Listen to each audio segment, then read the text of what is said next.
Assalamualaikum warahmatullahi wabarakatuh. Alhamdulillahirrabbilalamin. Allahumma salli wa sallim ala Sayyidina Muhammad wa ala ali Sayyidina Muhammad. Bersyukur pada Allah Subhanahu wa taala, Allah telah melimpahkan rahmat dan hidayahnya sehingga pada kesempatan kali ini kita masih bisa berdiskusi dan saling berbagi ilmu.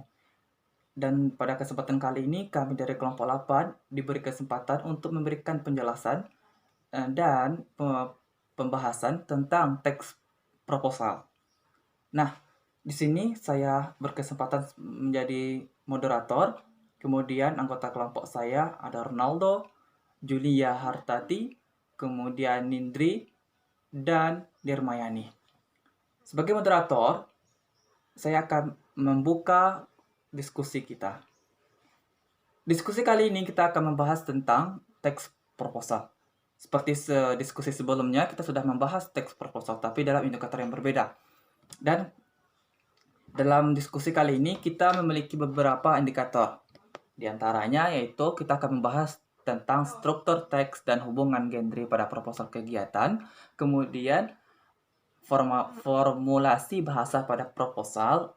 Di situ nanti akan dijelaskan manfaatnya, kemudian pihak yang diberikan proposal, kemudian rekonstruksi proposal dan menyusun teks proposal yang baru, dan yang terakhir membangun teks proposal secara mandiri. Nah, kita ketahui, kita bahas sekilas tentang proposal, yaitu dalam Kamus Besar Bahasa Indonesia, proposal itu bisa diartikan sebagai usulan, rencana, atau tawaran. Nah, dalam proposal penelitian atau proposal kegiatan harus dilaksanakan atau diciptakan atau dibuat dengan rapi dan teratur, dan terutama benar sesuai dengan metode-metode yang sudah disepakati. Oleh karena itu, proposal harus dibuat secara objektif, sistematis, dan terencana dalam mengeksplorasi masalah tersebut yang akan dipaparkan dalam proposal. Oleh karena itu, penjelasan akan dijelaskan oleh teman-teman kita.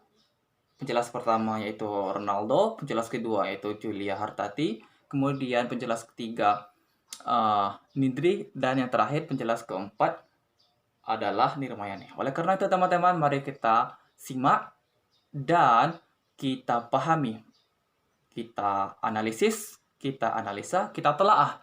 Dan kalau teman-teman nantinya belum paham atau ada yang mau ditanyakan, bisa ditanyakan dalam sesi tanya jawab nanti. Oleh karena itu, saya kira cukup sekian pembukaan dari kelompok kami. Terima kasih atas segala perhatiannya, mohon maaf. Kemudian marilah kita saksikan dan kita simak penjelasan berikut ini.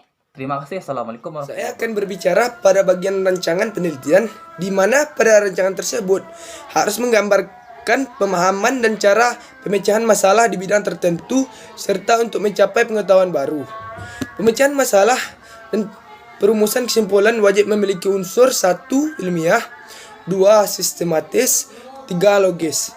Pengertian ilmiah pada proposal penelitian adalah segala sesuatu yang didasarkan pada ilmu pengetahuan dan memenuhi kaidah atau syarat keilmuan, sehingga sesuatu yang mengikuti kaidah keilmuan disebut ilmiah, sehingga nantinya ada istilah penelitian ilmiah, metode ilmiah, karya tulis ilmiah, dan lain sebagainya.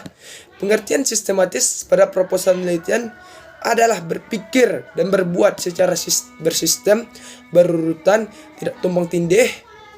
Pengertian logis pada proposal penelitian adalah segala sesuatu yang dapat diterima oleh akal manusia sesuai dengan logika dan benar menurut penalaran. Terdapat 3 langkah dalam penelitian. 1. Penyusunan proposal penelitian. 2. Pelaksanaan penelitian. 3. Penulisan laporan penelitian. Proposal penelitian dibagi menjadi 4.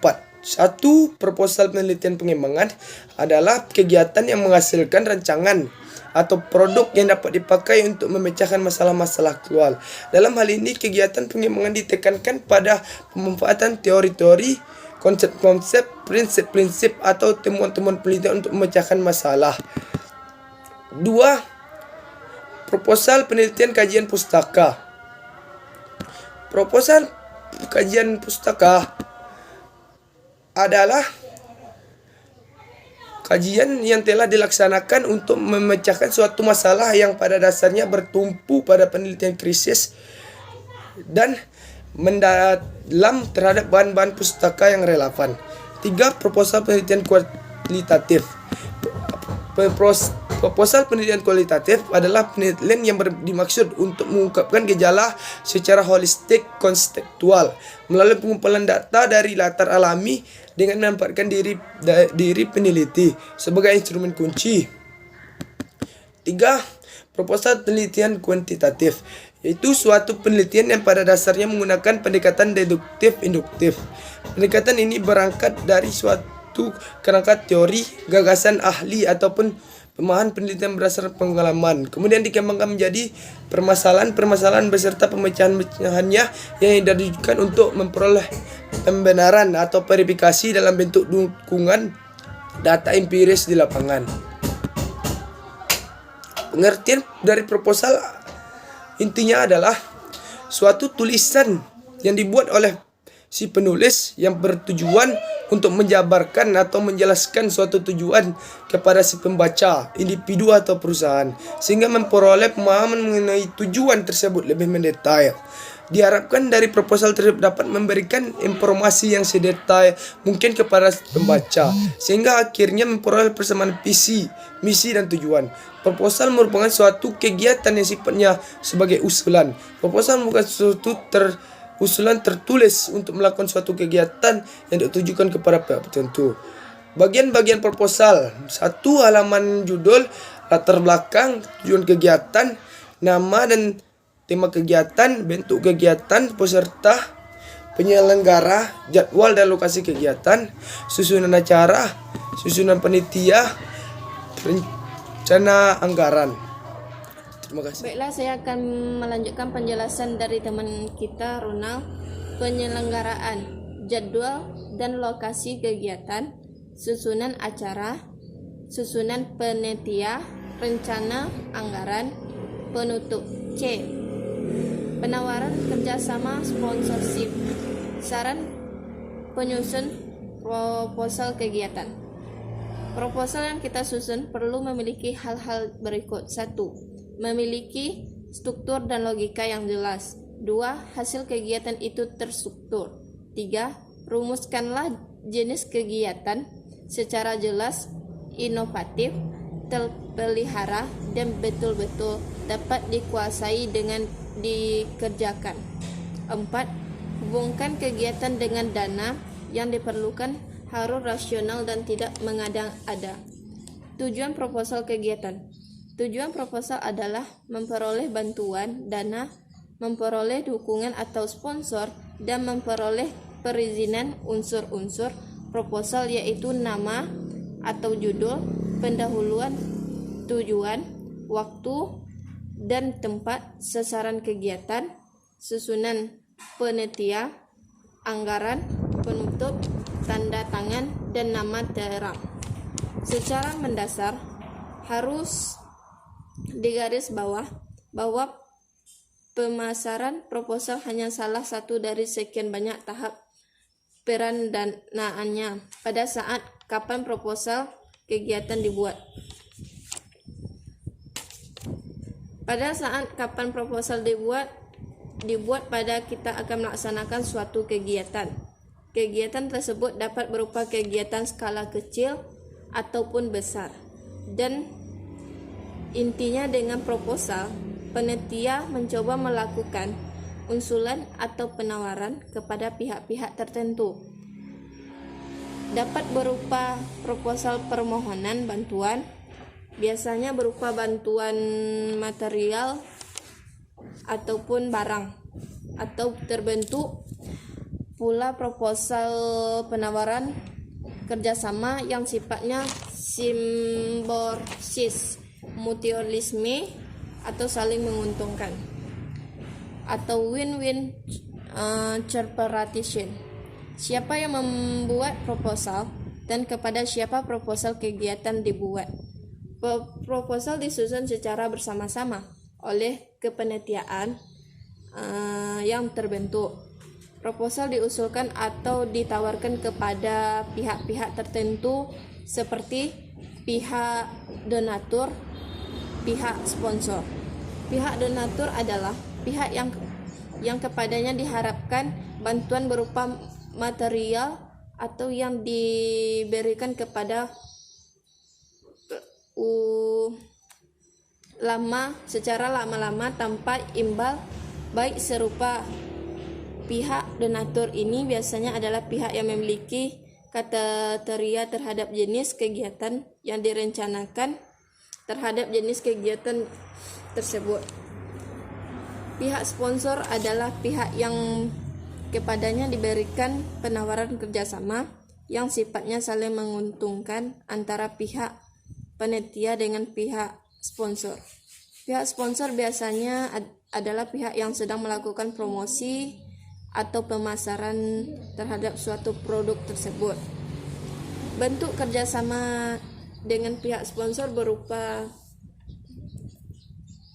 suatu produk tertentu, timbul balik di mana panitia akan meminta jumlah uang atau barang atau fasilitas, meminta sejumlah tersebut untuk mendukung kegiatan. Sedangkan pihak sponsor meminta fasilitas di mana ia mempromosikan atau memasarkan produknya. Yang C. Hubungan genre pada setiap tahapan proposal. Menganalisis hubungan genre pada setiap tahapan proposal kegiatan. 1. Ringkasan. Ringkasan laporan. Kegiatan mengandung unsur-unsur 1. Tujuan kegiatan. 2. Deskripsi kegiatan. 3. Pelaksanaan kegiatan serta 4. Saran. Ringkasan laporan kegiatan berbeda dengan abstrak laporan penelitian. Perbedaan kegiatan terletak pada unsur-unsur pembentukannya. Pada laporan kegiatan tidak terkandung landasan teori dan metodologi penelitian. 2. Pendahuluan. Tahapan pendahuluan pada laporan kegiatan berfungsi untuk menyampaikan latar belakang kegiatan yang telah dilaksanakan, gambaran tentang jenis dan bentuk kegiatan, tujuan, manfaat, serta strategi yang digunakan untuk melaksanakan kegiatan tersebut. Genre yang digunakan adalah deskripsi dan atau meliputi eksposisi. Deskripsi digunakan untuk memaparkan jenis dan bentuk kegiatan itu sendiri, beserta tujuan, manfaatkan dan strategi yang diharapkan. Eksposisi digunakan untuk menyatakan sesuatu hal yang penting. 3. Deskripsi kegiatan. Tahapan deskripsi kegiatan berisi paparan tentang nama dan pelaksanaan kegiatan. Nama kegiatan adalah kegiatan yang dilaksanakan itu sendiri. Waktu kegiatan adalah tentang waktu yang dilaksanakan tersebut. Adapun pelaksana kegiatan adalah orang-orang yang terlibat dalam kegiatannya. Genre metro yang digunakan adalah deskripsi. 4. Pelaksanaan kegiatan. Tahapan pelaksanaan kegiatan berisi rangkaian tata cara pelaksanaan kegiatan. Kegiatan yang dilaksanakan, strategi yang digunakan dalam melaksanakan kegiatan, kendala yang dihadapkan, dan langkah-langkah yang ditempuh dalam mengatasi kendala tersebut. Genre mikro yang digunakan adalah deskripsi atau mikro, meliputi rekon yang genre mikro yang digunakan adalah deskripsi atau meliputi rekon dan prosedur. 5. Penutup. Tahapan penutup berisi pertanyaan simpulan bahwa kegiatan yang dimaksud telah dilaksanakan yang baik dan bermanfaat. Sekian penjelasan dari sambungan teman Ronald. 6. Daftar pustaka dan lampiran. Penyajian daftar pustaka diletakkan di bagian akhir bab. Lampiran pada laporan kegiatan juga sama dengan lampiran pada laporan penelitian. Lampiran merupakan peristiwa pendukung yang diletakkan di bagian belakang di luar bab-bab inti teks laporan kegiatan. Materi yang dapat dimasukkan ke dalam lampiran pada laporan kegiatan antara lain: yang pertama, dokumen yang dijadikan bahan mengajukan penulisan laporan kegiatan. Yang kedua, surat-surat pendukung seperti surat izin untuk melakukan kegiatan di lokasi, misalnya praktik kerja, pentas seni, dan lokakarya. Surat tugas dan sejenisnya. Yang ketiga, rincian penggunaan dana. Yang keempat, gambar dan foto. Struktur teks yang terdiri atas tahap-tahap tertentu direalisasikan oleh genre mikro sesuai dengan isi dan fungsi retoris masing-masing. Menganalisis hubungan genre pada setiap tahap teks proposal penelitian. Pada dasarnya, pendahuluan proposal dan laporan penelitian menggunakan genre mikro yang sama, yakni genre eksposisi dan deskripsi. Mengemukakan bahwa eksposisi adalah salah satu bentuk paragraf yang berusaha menguraikan, menganalisis, dan menerangkan satu pokok pikiran. Informasi dituliskan secara akurat dan lengkap dengan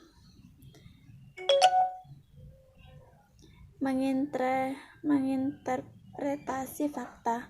Menurut Kosasih atau Dewi, terdapat 5 ciri dari paragraf eksposisi, yaitu penjelasan bersifat informasi, pembahasan masalah bersifat objektif, tidak mempengaruhi pembaca, penjelasan dinyatakan dengan bukti-bukti yang konkret, pembahasan bersifat logis dan sistematis.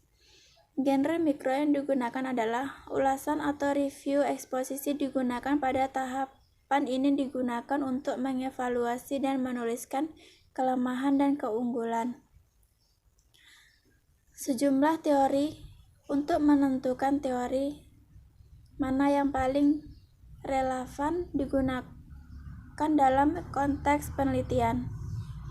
Pada tahap tinjauan pustaka juga berisi perbandingan temuan-temuan penelitian sebelumnya. Metodologi penelitian. Tahap metodologi penelitian berisi sajian tentang pendekatan, metode, dan teknik penelitian yang diterapkan pada penelitian yang dilaporkan, termasuk langkah-langkah yang ditempuh. Metode yang digunakan terkait tata cara pelaksanaan penelitian yang meliputi lokasi penelitian, jenis penelitian, serta sumber data. Genre mikro yang digunakan untuk mengungkapkan tahapan hasil penelitian dan pembahasan adalah deskripsi atau meliputi laporan, dan diskusi atau meliputi eksplanasi. Formulasi bahasa pada tahapan hasil penelitian dan pembahasan dapat dikenali dari khususnya pilihan kata dan konstruk kalimat. Pilihan kata tahapan tersebut menunjukkan ciri-ciri tertentu. Bahkan kata-kata yang dipilih pada subtahapan hasil penelitian cenderung berbeda dengan kata-kata yang dipilih pada subtahapan pembahasan. Hal lain yang perlu diperhatikan pada tahapan penelitian dan pembahasan adalah penggunaan tabel, grafik, histogram, gambar, bagan, dan sejenisnya. Ungkapan nonverbal yang berupa tabel, grafik, histogram, gambar, dan bagan juga memiliki fungsi yang sama dengan ungkapan verbal yang berfungsi untuk mendeskripsikan, menganalifikasi, dan membandingkan fakta hasil penelitian. Sejumlah teori untuk menentukan teori mana yang paling relevan digunakan dalam konteks penelitian.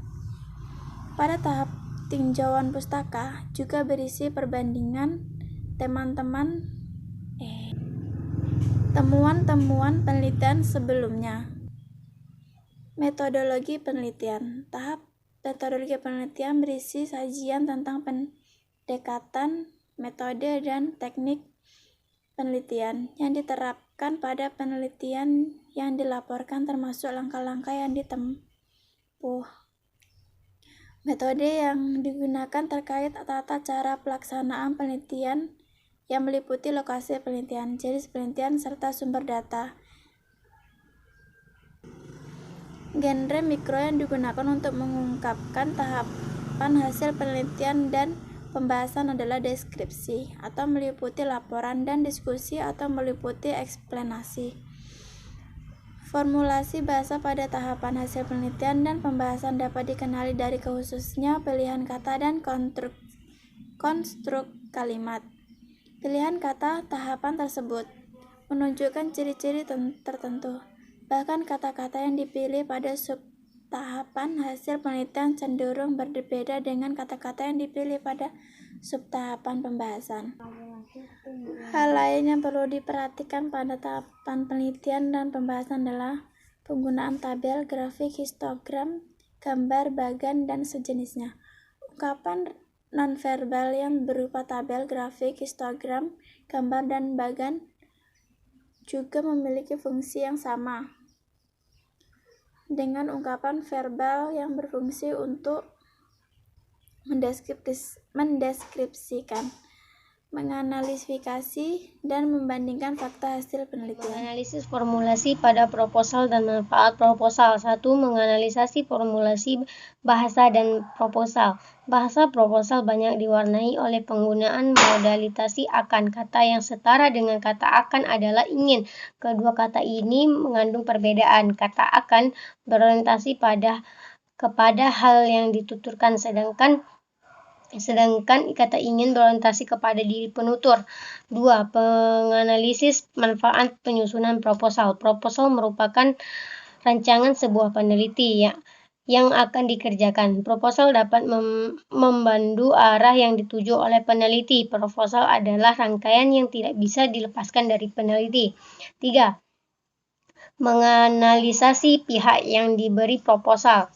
Proposal relatif harus memenuhi pihak-pihak yang menerima proposal. Misalnya, proposal itu adalah proposal penelitian. Proposal itu akan diserahkan paling tidak pada dosen pembimbing atau tugas administrasi untuk keperluan pengarsipan. A. Pembangunan teks proposal secara bersama-sama. Merekonstruksi teks proposal adalah penyusunan ulang teks tersebut dengan cara berbeda, tetapi harus tetap memperhatikan struktur teks, isi, genre mikro yang ada.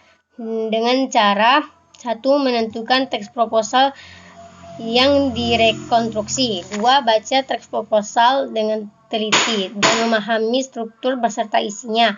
3. Ringkasan tahapan demi tahapan pada struktur dengan kalimat-kalimat Anda sendiri, tetapi tidak merubah isi, genre, dan mikronya.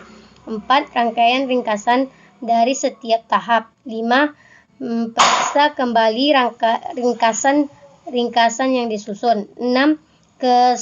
Kesatuan ringkasan akhir adalah rekonstruksi yang Anda hasilkan. 2. Penyusunan teks proposal. Dalam penyusunan teks proposal, Anda bisa mencontoh model dan proses penyusunan dari proposal yang sudah ada, seperti strukturnya, genrenya, mikro, dan penggunaan di dalamnya. B. Pembangunan teks proposal secara mandiri.